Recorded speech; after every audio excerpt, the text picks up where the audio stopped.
ధర్మబద్ధంగా జీవించడం ఎంత కష్టమైన పని.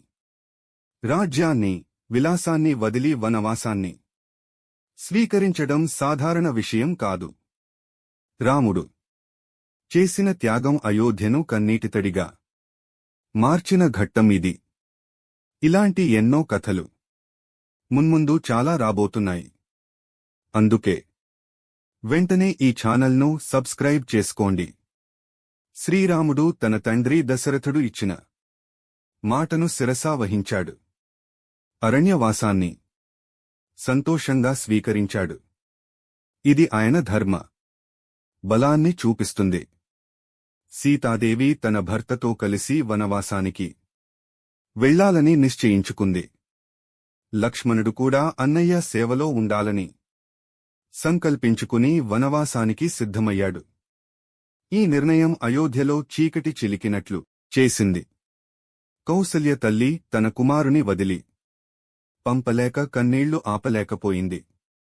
సుమిత్ర కూడా తన కుమారుని పంపడం మీద గర్వంతో పాటు గుండెల్లో బాధను మోసుకుంది.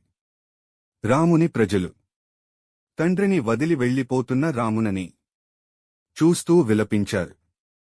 అయోధ్య నగరం మొత్తం నిశ్శబ్దంగా బాధతో నిండిపోయింది. రాముడు తన తల్లెలకు ధైర్యం చెప్పాడు. ఇది నా ధర్మం.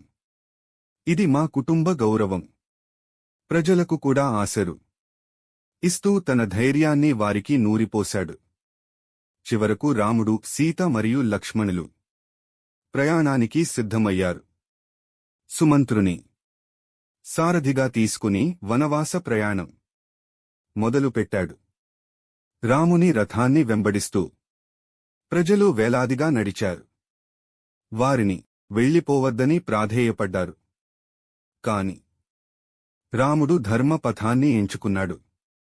చివరకు తూర్పు వైపు అడవుల్లోకి అడుగుపెట్టారు. అయితే ప్రజల గుండెల్లో ఆయన ముద్ర ఎప్పటికీ జరగదు. రాముని త్యాగం భారతీయ సంస్కృతిలో ధర్మానికి మానవ రూపం లాంటిది. ఒక కుమారుడు, భక్త యోధుడు మరియు రాజుగా ఆయన ఉదాహరణలు ఇవ్వగలిగాడు.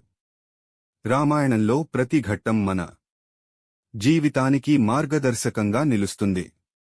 తదుపరి ఎపిసోడ్లో అరణ్యంలో రాముని జీవితం ఎలా సాగిందో తెలుసుకుందాం. రాముని జీవితం నుంచి మీరు ఏమి నేర్చుకున్నారు కామెంట్స్ లో చెప్పండి.